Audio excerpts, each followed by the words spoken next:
Chapter 108, Ahab and the Carpenter.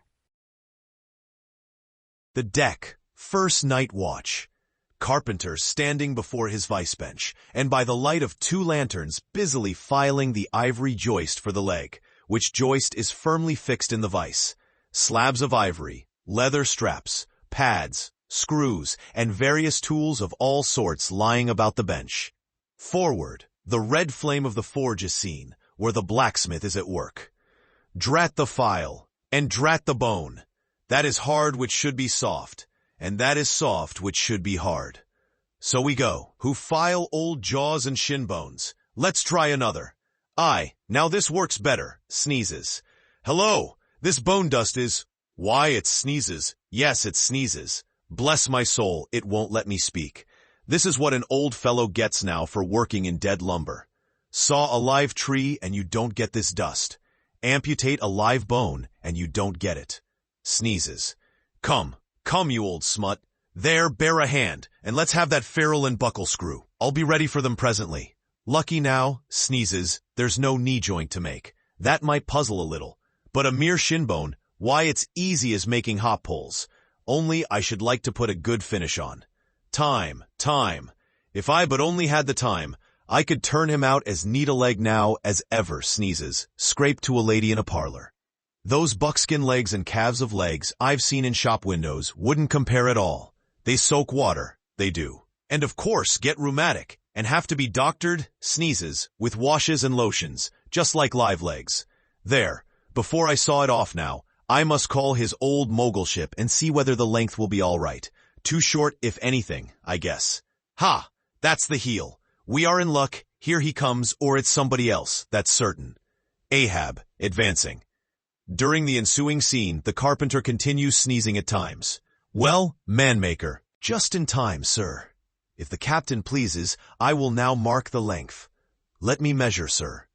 Measured for a leg. Good. Well, it's not the first time. About it. There, keep thy finger on it. This is a cogent vice thou hast here, carpenter. Let me feel its grip once. So, it does pinch some. Oh, sir, it will break bones. Beware. No fear. I like a good grip. I like to feel something in this slippery world that can hold, man. What's Prometheus about there? The blacksmith. I mean, what's he about? He must be forging the buckle screw, sir, now. Right. It's a partnership. He supplies the muscle part. He makes a fierce red flame there. Aye, sir. He must have the white heat for this kind of fine work. So he must. I do deem it now a most meaning thing, that old Greek, Prometheus, who made men, they say, should have been a blacksmith, and animated them with fire. For what's made in fire must properly belong to fire. And so, hell's probable. How the soot flies! This must be the remainder the Greek made the Africans of.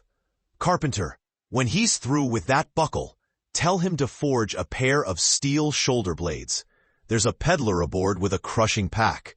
Sir, hold. While Prometheus is about it, I'll order a complete man after a desirable pattern. Imprimis, 50 feet high in his socks. Then chest modeled after the Thames Tunnel. Then legs with roots to 'em to stay in one place. Then arms 3 feet through the wrist.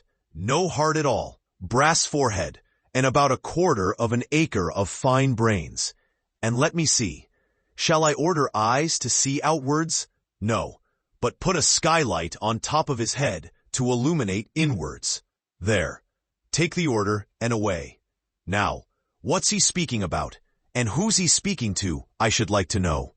Shall I keep standing here? Aside.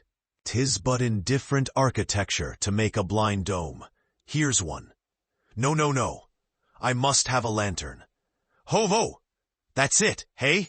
Here are 2, sir. One will serve my turn. What art thou thrusting that thief-catcher into my face for, man? Thrusted light is worse than presented pistols. I thought, sir, that you spoke to Carpenter. Carpenter? Why, but no. A very tidy, and I may say, an extremely gentlemanlike sort of business thou art in here, Carpenter. Or wouldst thou rather work in clay? Sir? Clay, sir?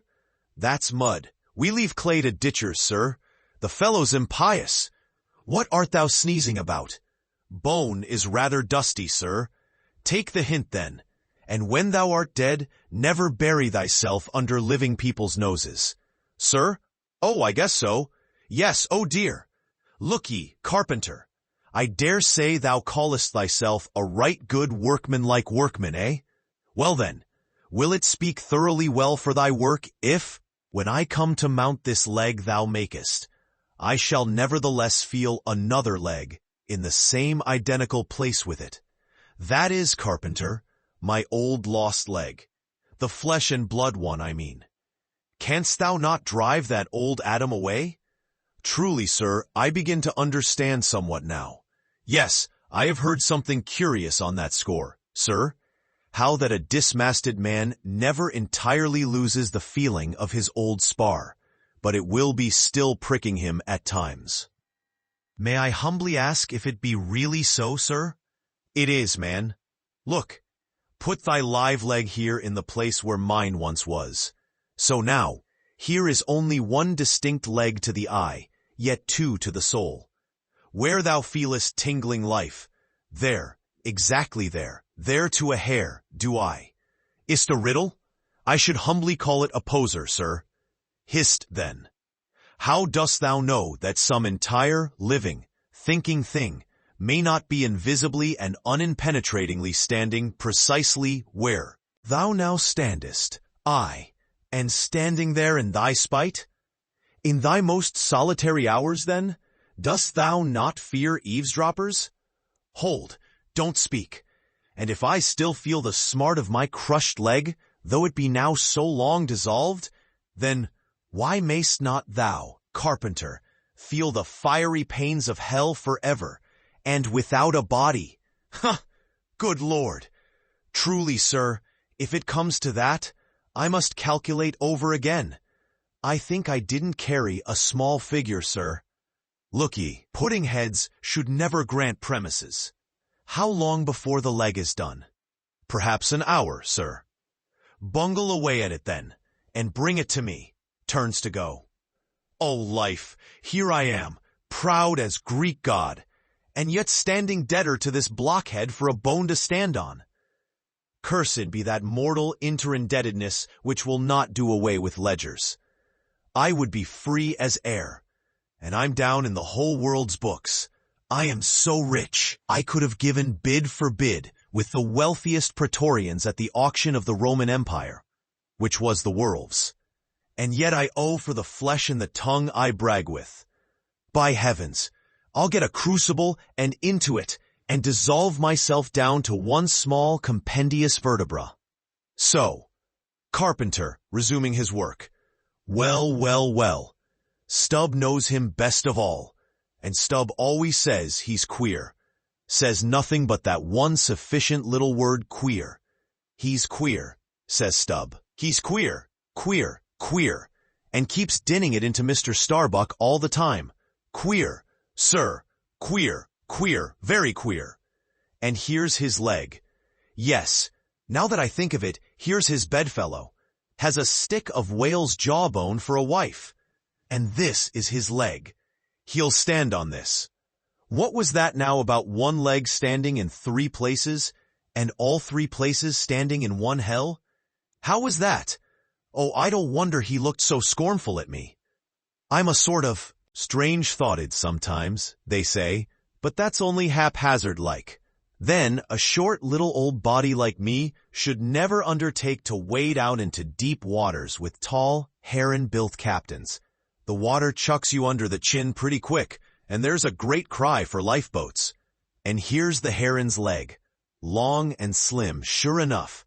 Now, for most folks, one pair of legs lasts a lifetime, and that must be because they use them mercifully.